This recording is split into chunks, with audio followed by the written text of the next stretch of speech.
Welcome back to Life of Loz. Obviously I am Loz. I've got a nice little short one for you today. My 2014 VFR 800. I'm going to explain all the deluxe features, and I'm going to go over all my upgrades. Play the intro. Black Horse.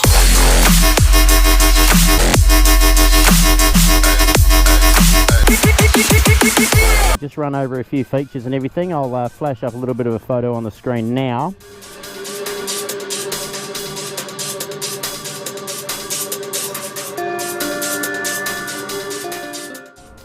This is what it used to look like when I first got it. The first thing I did to it obviously is remove those devil handles at the back, which the pinion hangs onto, and installed the seat cowl. That smoothed out all the back and everything there and made it a lot more sort of presentable.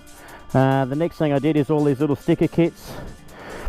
Got these all custom done, bits and pieces, you know, obviously fuel cap protectors. I'm not sure whether you can see that in the light or whether that's going to come up on the camera, but it should do. Yeah, everything to sort of customise and make the bike your own. Obviously bar ends, SDR levers. I'll put up a picture now.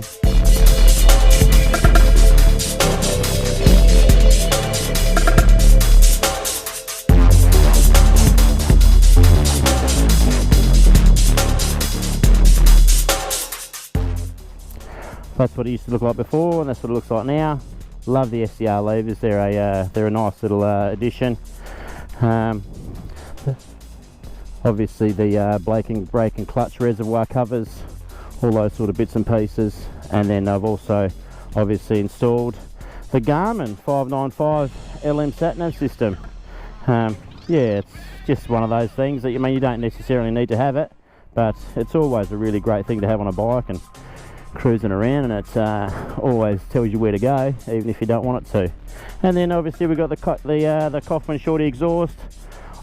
Every bike with an accentuated swing arm is, you know, that's fantastic, isn't it? And obviously we've got my Dragon number plate, you know, nice little bolts and bits and pieces.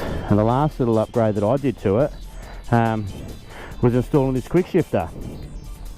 What a difference. I installed it myself. I'll whack up a few pictures now.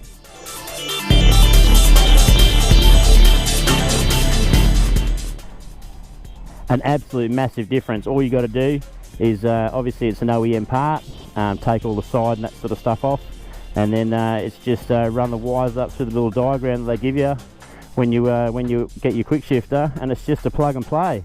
The VFR was the first one to come out with a factory quick shifter for Honda and bits and pieces, and well, that's what I'm led to believe anyway. So the deluxe model came out with heated grips. That's a nice little feature, not really that great here in Australia, but it's always a good help. And then automatic indicator cancellation.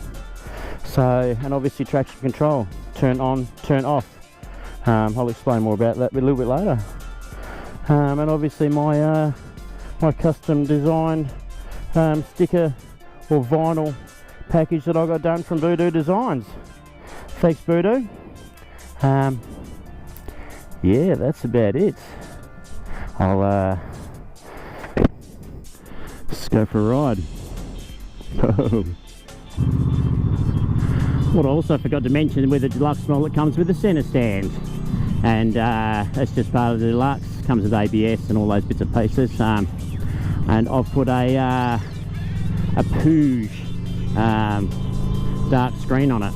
So yeah, I'll be back with you in a sec. I just got to get out of this little car park and muck around. Oh, let's talk about the OEM quick shifter. It's yeah, I loved it, and it's so smooth. And being this is such a big heavy tourer, that yeah, it can do with all the assistance it can do. But yeah, the shifting is just so smooth. It's not as quick as, you know, like some other bikes or one other bike that I've got, but yeah, I fitted it myself and I took it to the track, and I'll put up that little bit of footage now.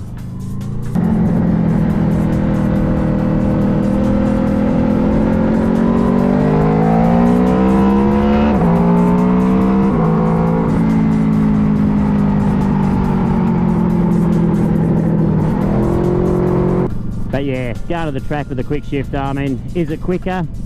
Probably not. Is it cooler? Yes. Does it save you time and all those sorts of things? Doesn't make it lazy? Doesn't make you a little bit lazy? Probably, but it's cool. So I love it. So yeah.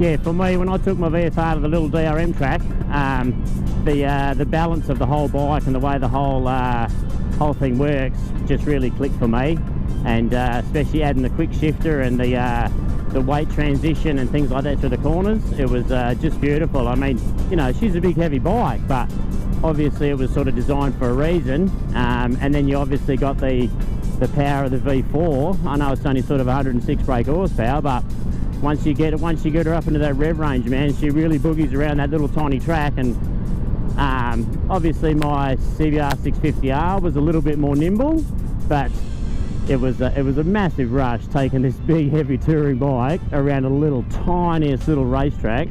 Obviously not racing and that sort of stuff, because that's not what DRMs have been sort of designed for, but it was yeah, you definitely got your arm pump on.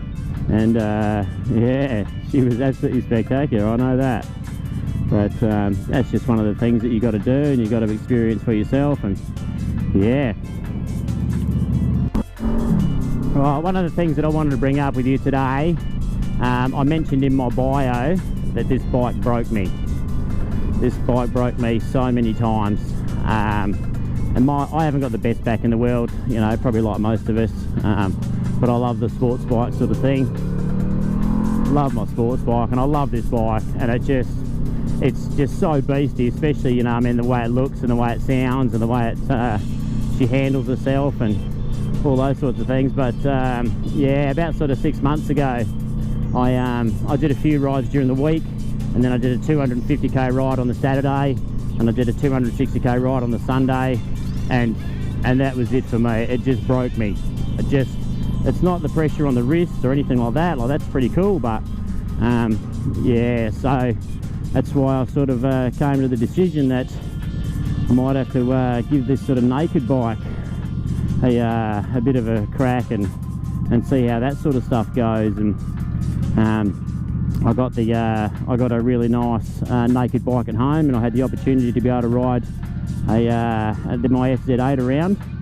I'll do a bit of another video on that, of why I've decided to do that. But yeah, this big old girl, as much as I love her, and I mean anything, you know, like on about sort of the 60 or 80 k's, or, you know, like 100 k's, like, she's wicked. Like, you know, you don't go home and all battered and bruised or nothing like that. But yeah, when you're doing the sort of 500-600 k's, 700 k's a week, yeah, she really sort of she beat up on my lower back anyway. I know there's a lot of VFR riders out there that can ride these things all week and, you know, do your 500 and 600 k's a day, and, you know, good luck to you for doing that there. But for me and my back, yeah, I just couldn't do it like that anymore. And yeah, I sort of had to sort of just retire the old girl to the shed and move on to this naked bike style of life. But yeah, that's for the next one. I'll do a little bit of a video there with the sound and you know, the single-sided swing arm. But yeah, I'll leave it at that for the time being. And life's about being extraordinary, not ordinary, and make sure you wear all of the gear all the time. Thanks for watching, and I'll see you on the next one.